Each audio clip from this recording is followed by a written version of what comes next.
Very good morning to all of you. आपका last topic हम prism कर रहे थे और उसमें मैंने पार्ट वन कंप्लीट कर दिया था, जिसमें मैंने आपको प्रिज्म क्या होता है, what do you mean by prism, ये बताया था। एंड उसके अलावा मैंने आपको प्रिज्म फार्मूला हम निकालेंगे। इसमें जो प्रिज्म फार्मूला मतलब the refractive index of prism, वो हमें कैलकुलेट करना है। तो उसकी फिगर मैंने आपको बता दी थी और उसके बाद उसमें दो ट्राइंगल और एक क्वाड्रिलेटरल की हेल्प से हमने कुछ इक्वेशंस बनाई थी। तो वो इक्वेशन एक बार मैं लिख देता हूं क्योंकि इंपॉर्टेंट इक्वेशन थी। तो आपकी इक्वेशन थी सबसे पहली जो हमने बनाई थी, a equals to R1 plus R2। ये इक्वेशन हमने बनाई थी और इसको नाम दे दिया था हमने, अपना इक्वेशन नंबर 4 नंबर दे दिया था इसको, इक्वेशन नंबर 4 दिया था। ठीक है, आप कोई भी अपना नंबर दे सकते हो अपने हिसाब से। इसके बाद हमने आपका एक और इक्वेशन निकाली थी, जो आपका कल कल की डेरिवेशन जो आधा पार्ट हमने किया था उसमें फाइनल रिजल्ट जो निकला था वो ये निकला था, a plus delta equals to I plus E. तो ये हमने फिफ्थ इक्वेशन मान ली थी। तो कल हमने ये दो इंपॉर्टेंट इक्वेशंस ड्राइव कर ली थी, पहली जो मैंने वीडियो बनाई है प्रिज्म की उसमें। आज हमारा टारगेट होगा प्रिज्म फॉर्मूला को कैलकुलेट करना। कल जो ये स्टेप्स थे प्रिज्म फॉर्मूला कैलकुलेट करने के आधा डेरिवेशन हमने कर ली थी, आज उसका आधा पार्ट हम फिनिश कर देंगे और उसके अलावा कुछ और चीजें भी करेंगे। तो देखो, अब यहां पे ये जो होता है ना delta, this is your angle of deviation, मतलब the angle between the incident ray and the emergent ray. अब हर एक पर्टिकुलर प्रिज्म के लिए, हर एक अलग अलग प्रिज्म के लिए, अगर आप तीन अलग अलग प्रिज्म लेते हो तो उन तीनों अलग अलग प्रिज्म के लिए आपकी इस डेविएशन है ना, जो इसकी एक मिनिमम वैल्यू निकलती है, मतलब आपकी कम से कम उतनी डेविएशन तो होगी ही होगी जब आपकी लाइट रे प्रिज्म से पास करेगी। ठीक है, तो वो मिनिमम डेविएशन की जब कंडीशन आती है तो क्या होता है चेक करते हैं। तो at angle of minimum deviation, यही से हमारा सेकंड पार्ट शुरू होता है डेरिवेशन का। at angle of minimum deviation,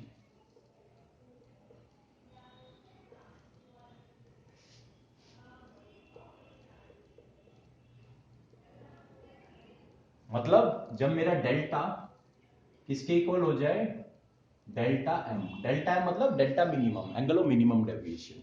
ये वो कम से कम डेविएशन है जो होनी ही होनी है, इससे कम डेविएशन होगी ही नहीं, इतनी तो होगी होगी या इससे ज्यादा होगी। ठीक है, जब भी आपकी लाइट रे पास करेगी प्रिज्म से। तो जब भी एंगल ऑफ मिनिमम डेविएशन होता है तो उस टाइम पे तीन चीजें होती है प्रिज्म में। तो एक छोटी सी फिगर है वो भी आपको बनानी पड़ेगी प्रिज्म की।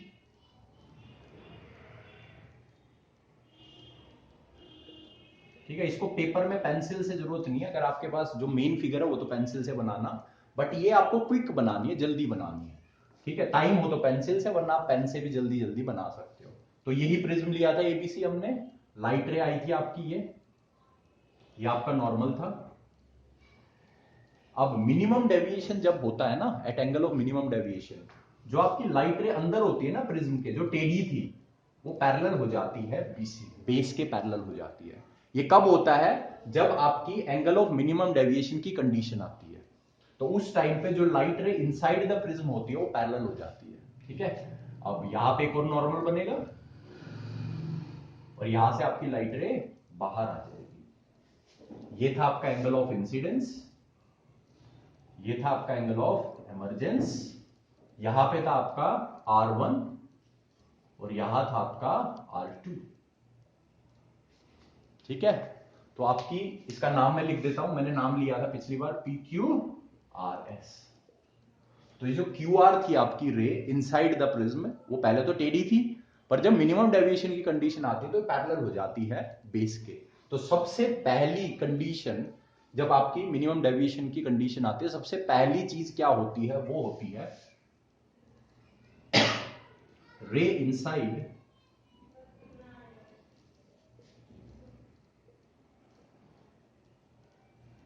prism becomes parallel to the base।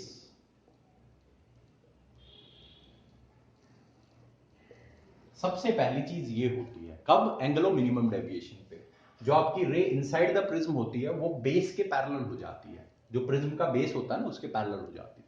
दूसरी चीज क्या देखने को ऑब्जर्व होती है, सेकंड चीज होती है एंगल ऑफ मिनिमम डेविएशन पे, ठीक है, और किसी एंगल पे नहीं, जब आपका डेल्टा डेल्टा एम के इक्वल हो जाएगा, ठीक है, तब आपका एंगल आई एंगल ई के इक्वल हो जाता है, angle of incidence becomes equal to angle of emergence. And third चीज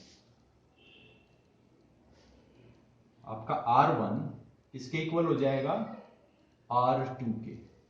इसका मतलब जो आपका ये R1 R2 अंदर लिए थे ना कल, R1 क्या था, angle of refraction at A B, और R2 क्या था, angle of incidence at A C. तो ये दोनों भी इक्वल हो जाते हैं और इनको हम मान लेंगे R, ठीक है। तो ये तीन चीजें देखने को मिलती है मिनिमम डेविएशन पे।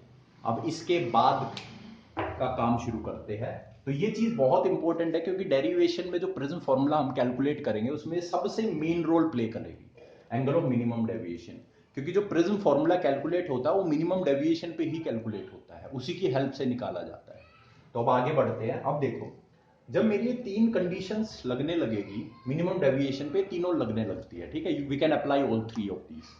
तो इनकी हेल्प से ये जो सेकंड और थर्ड कंडीशन है इसकी हेल्प से मैं इक्वेशन नंबर 4 और 5 से एंगल आई और एंगल आर की वैल्यू निकाल सकता हूं। क्यों मैं एंगल आई और आर की तरफ डिनोट कर रहा हूं, क्यों पॉइंट कर रहा हूं, सुनो। प्रिज्म फॉर्मूला हमें कैलकुलेट करना, प्रिज्म फॉर्मूला मतलब the reflective index of prism, ठीक है। रिफ्लेक्टिव इंडेक्स ऑफ प्रिज्म निकालने के लिए एक फॉर्मूला होता है और हमें पता है क्योंकि लाइट ट्रेवल कर रही है ग्लास प्रिज्म से, तो वहां पे स्नेल्स लॉ हम अप्लाई कर सकते हैं। स्नेल्स लॉ होता है mu equal to sine I divide by sine R. तो यहां पे देखो ये म्यू है रिफ्रैक्टिव इंडेक्स, आई है एंगल ऑफ इंसिडेंस, आर है एंगल ऑफ रिफ्रैक्शन। तो अगर किसी भी तरीके से मैं आई और आर निकाल लूं और इस फॉर्मूले में पुट कर दूं तो मेरा म्यू कैलकुलेट हो जाएगा ना। तो हमारा टारगेट है ये आई और आर निकालना और उसमें हमारी हेल्प करेगी ये सेकंड और थर्ड कंडीशन, ठीक है। तो let's move on to this target, ठीक है, आई और आर निकालते हैं फिर स्नेल्स लॉ में पुट कर देंगे। तो our fourth and fifth equation क्या बन जाएगी, तो फोर्थ इक्वेशन बिकम्स, ये कंडीशन पेपर में आप लिखोगे उसके बाद सीधा लिख सकते हो। फोर्थ इक्वेशन बिकम्स, ए की जगह आ जाएगा ए equals to R1 plus R2 की जगह मैं लिख सकता हूं R प्लस R, और R प्लस R क्या हो जाएगा, 2R हो जाएगा। तो यहां से R की वैल्यू आ जाएगी मेरी A/2, ठीक है, R आ गया। इसको आप इक्वेशन नंबर 6 बना सकते हो। ये बना दी इक्वेशन नंबर 6 मैंने। अब बढ़ते हैं, देखते हैं इक्वेशन नंबर 5 से मुझे क्या मिलेगा, ठीक। तो from equation number 5 we get, हमें क्या मिलेगा भाई, let's see. From equation number 5 we get A plus, delta की जगह आप डेल्टा एम लिखूंगा क्योंकि मिनिमम डेविएशन की कंडीशन है, ठीक है।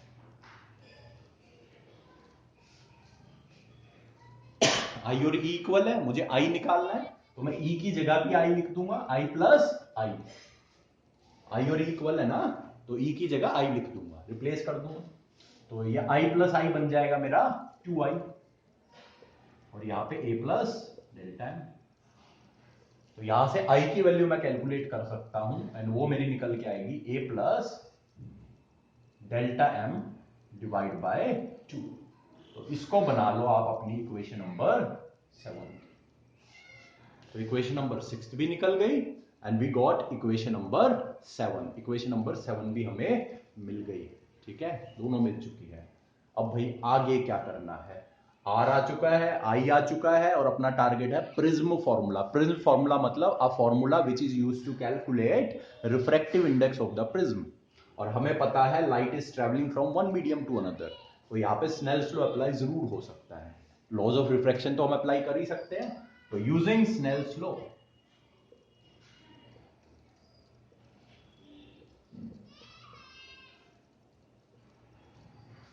तो यहां पे कर रहा हूं, म्यू किसके इक्वल होता है, sine I divide by sine R. ठीक है, आई की जगह मैं वैल्यू पुट कर सकता हूं 6th और 7th इक्वेशन का यूज करके। तो यूजिंग 6 एंड 7, 6 और 7 इक्वेशन का हम यूज कर सकते हैं। और मैं क्या पुट कर सकता हूं, आई की जगह वैल्यू पुट कर दूंगा। तो साइन आई की जगह क्या आ जाएगा, A plus delta M divide by 2।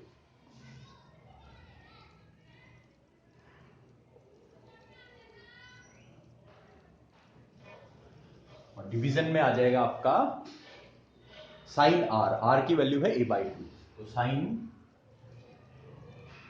A by 2 and this is your final result, जिसको हम कहते हैं प्रिज्म फॉर्मूला। इसी को कहा जाता है prism formula.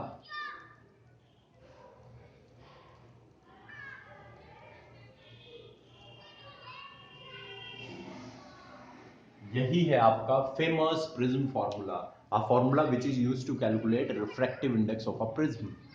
Mu is the refractive index of the prism, A होता है आपका एंगल ऑफ प्रिज्म, जो कि आपको किसी भी प्रिज्म का गिवन होगा। जनरली 60 डिग्री आपको देखने को मिलता है, but it depends on the situation कि कैसा प्रिज्म है। ठीक है, डेल्टा एम होता है आपका मिनिमम डेविएशन, और ये किसी भी एक प्रिज्म के लिए फिक्स होता है। ठीक है, एक सिंगल वैल्यू इसकी होती है। ठीक, तो क्योंकि ए और डेल्टा एम ये आपको पता लगा जा सकता है, यू कैन नो इट, आप इसको पता लगा सकते हो। हमारा एक एक्सपेरिमेंट भी है क्लास 12th में, उसमें हमें इसको कैलकुलेट करना होता है रिफ्रैक्टिव इंडेक्स को, इस फॉर्मूले में पुट करके। ए हमारे पास होगा और डेल्टा एम क्या करेंगे, हम कैलकुलेट करेंगे एक्सपेरिमेंट में, फिर वैल्यूज पुट करके म्यू को कैलकुलेट करते हैं। और रिफ्रैक्टिव इंडेक्स की वैल्यू आपकी 1.5 से लेके 1.65 तक अराउंड आपको मिल सकती है। द रीजन इज बिकॉज आपका जो ग्लास प्रिज्म होता है ना, वो ग्लास से बना होता है, और हमारे पास दो टाइप के ग्लासेस है प्रिज्म बनाने के लिए। एक को बोलते हैं फ्लिंट ग्लास, एक को कहते हैं फ्लिंट ग्लास, फ्लिंट, और एक को बोलते हैं हम क्राउन ग्लास, क्राउन।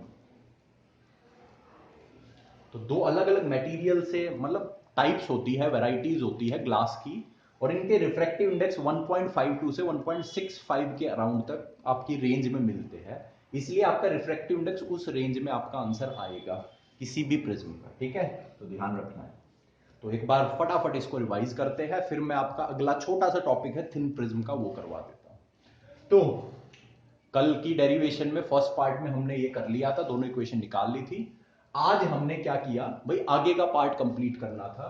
तो उसमें एक कंडीशन होती है minimum deviation, angle of minimum deviation, मतलब आपकी रे कम से कम बेंड होगी। ठीक है, और कभी भी एंगल ऑफ मिनिमम डेविएशन की जब भी कंडीशन आती है किसी भी प्रिज्म के लिए, जब डेल्टा डेल्टा एम के इक्वल हो जाता है, उस टाइम पे तीन चीजें देखने को मिलती है प्रिज्म में। Ray inside the prism becomes parallel to the base, जो रे अंदर होती है ना प्रिज्म के, वो पैरेलल हो जाती है बेस के। और देखो फिगर में मैंने छोटी सी फिगर बना के वो दिखाया भी है, आपकी एक्चुअल फिगर थी उसमें ये रे अंदर टेढ़ी थी थोड़ी सी, यहाँ पे बिल्कुल पैरेलल है बेस के।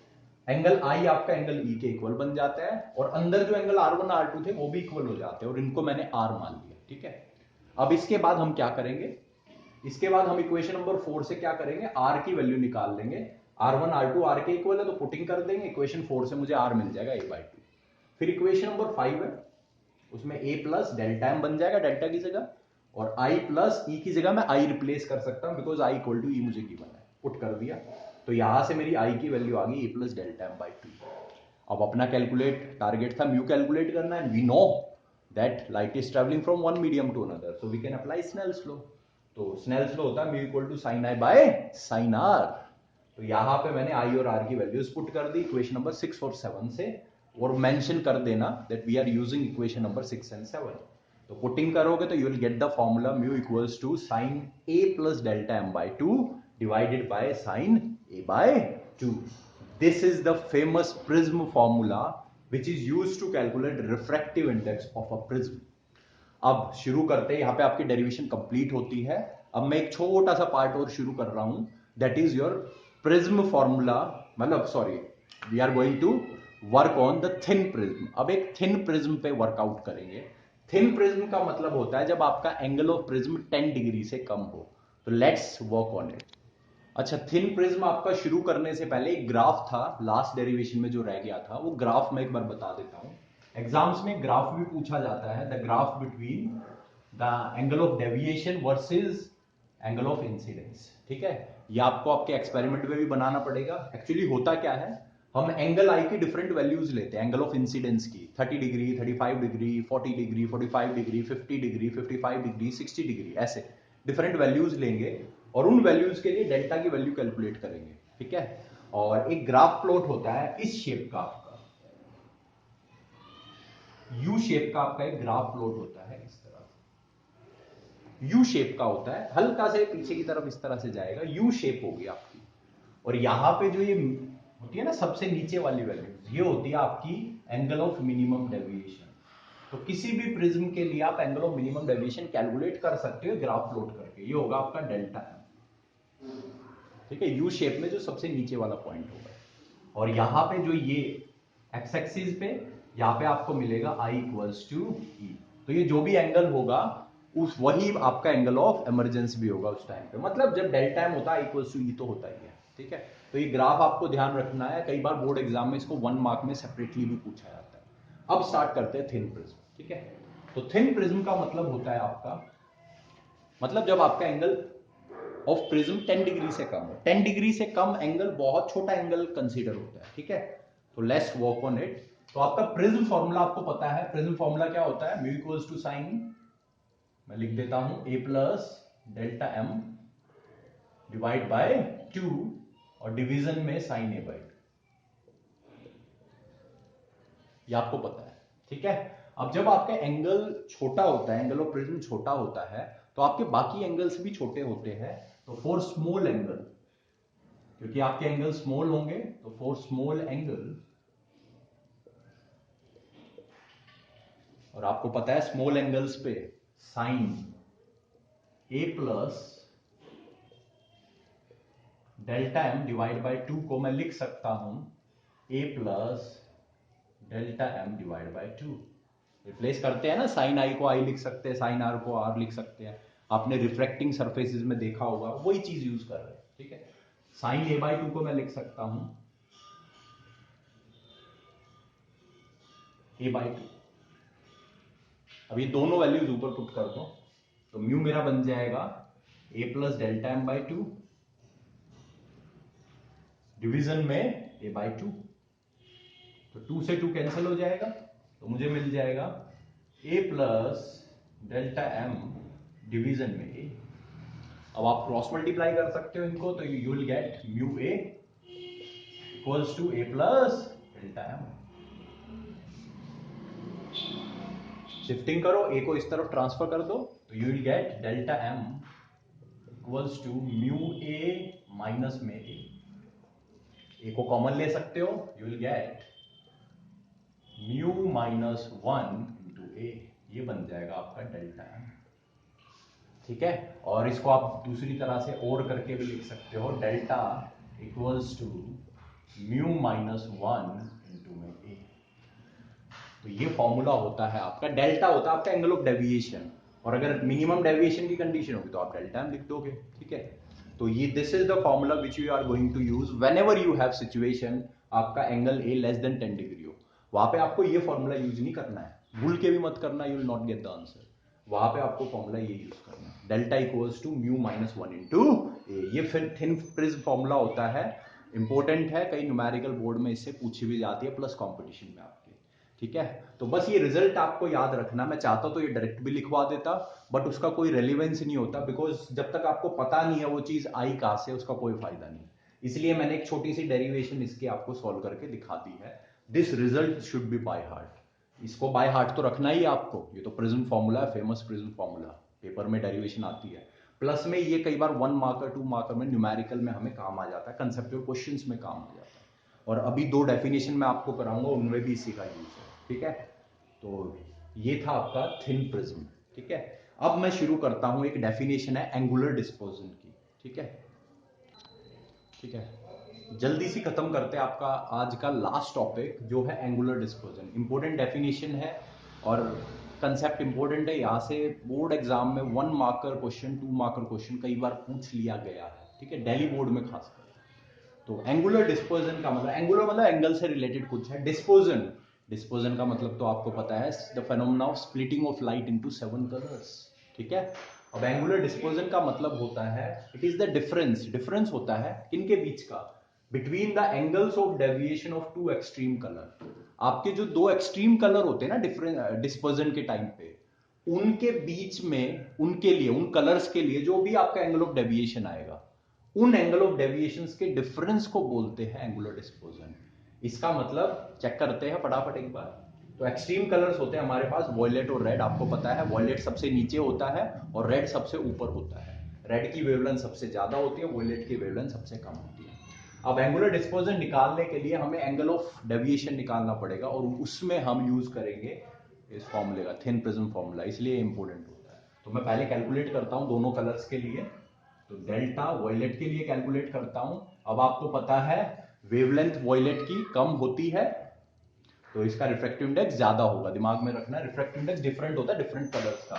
इस फॉर्मूले से हमें पता चलता है, मैंने आपको पहले भी बताया है, कॉची फॉर्मूला होता है, वहां से हम ये रिलेशन निकालते हैं।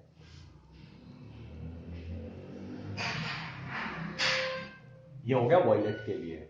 यहां लिख देता हूं रेड के लिए। रेड के लिए बन जाएगा मेरा mu R minus 1 into, red के लिए बन गया। अब ये देखो डेविएशन आ गया, एंगल ऑफ डेविएशन वॉयलेट के लिए और रेड के लिए, दोनों एक्सट्रीम कलर्स के लिए निकाल लिया। अब इन दोनों का डिफरेंस मुझे निकालना है। अब भाई डिफरेंस में मैं v माइनस आर भी कर सकता हूं, r माइनस वी भी कर सकता हूं। किस में से किसको माइनस करूं? तो बड़े में से छोटे को माइनस करेंगे।